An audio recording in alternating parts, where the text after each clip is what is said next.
তখন ব্যক্তিকে উলঙ্গ করে ফেলে দেওয়া হয়।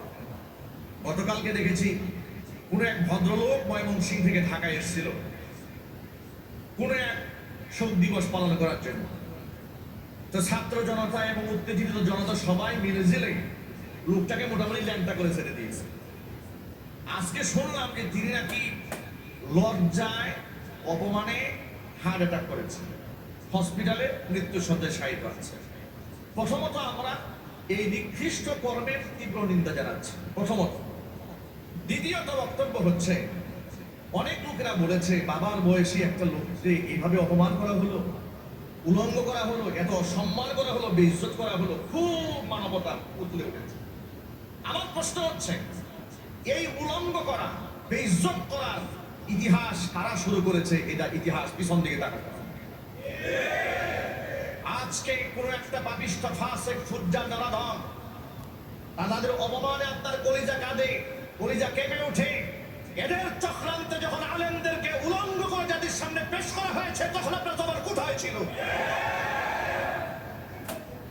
বাবার বয়সে আলেমদেরকে কোমরে রশি বেঁধে টেনে টেনে যখন আদালতে হাজির করা হয়েছিল, সেদিন আপনি প্রতিবাদ করেন।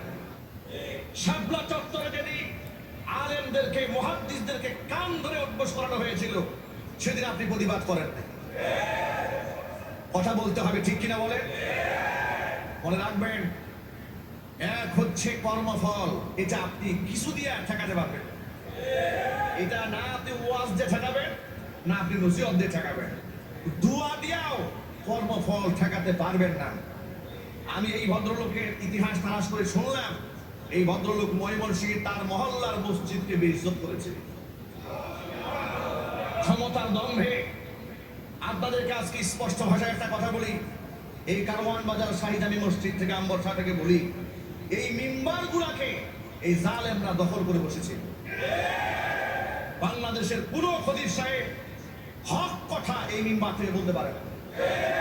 চোখের সামনে খুন হয়েছে, গুম হয়েছে, মানুষদেরকে হত্যা করে নিত্য করা হয়েছে, এমনকি মূর্তি দিয়ে শহর ভরে ফেলা হয়েছে।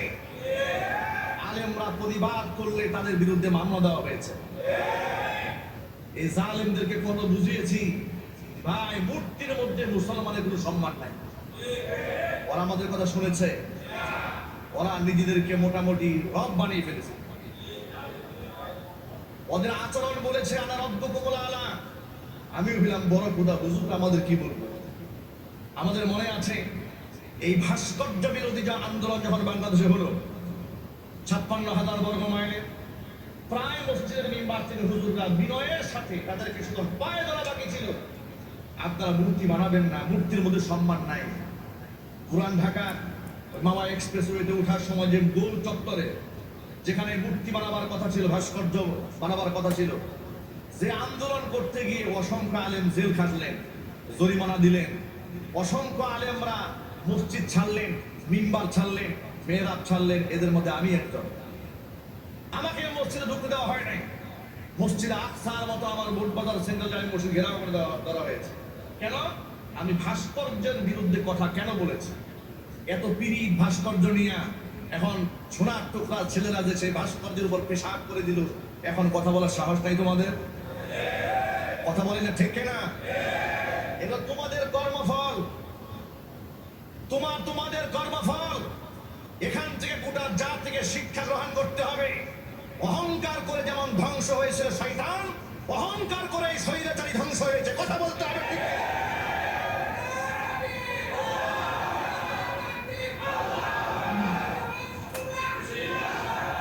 সুতরাং আমাদের জন্য সবক হচ্ছে, কোন মুসলমান অহংকারী হতে পারবে না। এবার শোনেন, ভালো করে শোনেন। ভদ্রলোককে উলঙ্গ করা হলো, পিছনের কাহিনী তালাশ করে দেখলাম তিনি তার মসজিদের ইমাম সাহেবকে বেইজ্জত করেছিলেন ক্ষমতার কারণে। আজকে তিনি আসছেন, আল্লাহ পাক তার ল্যাংটা বানিয়ে দিয়েছে। সবক শিক্ষা গ্রহণ করো, সবক শেখো। আলেমদেরকে বেইজ্জত করার কারণে লাঞ্ছনা গঞ্জনা তোমাদের উপর চেপে বসেছে। আলেমরা ফাঁসির মঞ্চে উঠতে রাজি আছে, কিন্তু রাসূলের সুন্নায় আঘাত করতে রাজি নাই। তোমরা এত বড় দরবেশ, সামান্য বিপদ দেখে দাড়ি কামাই ফেলছো। কথা কোনটা ঠিক কিনা বলে? এত বড় বুজুর্গ, এত বড় দরবেশ, সামান্য বিপদ দেখে তোমরা দাড়ি কামাই ফেলছো। আমার বাসার লোকজন দেখে মনে হয় যে এটা কোনো চেহারা হলে তো পুরা হনুমানের মতো লাগতেছে। কথা কন্যা ঠিক কিনা বলে?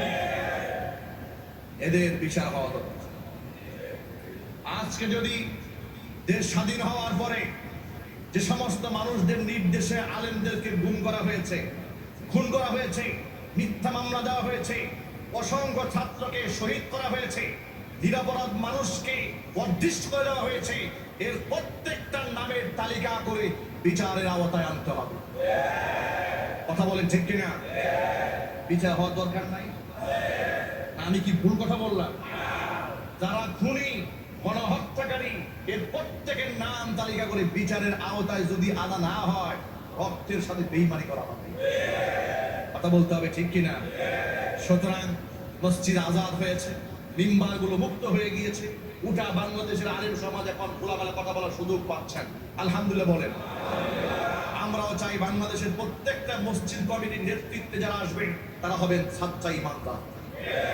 ইনশাআল্লাহ বলেন।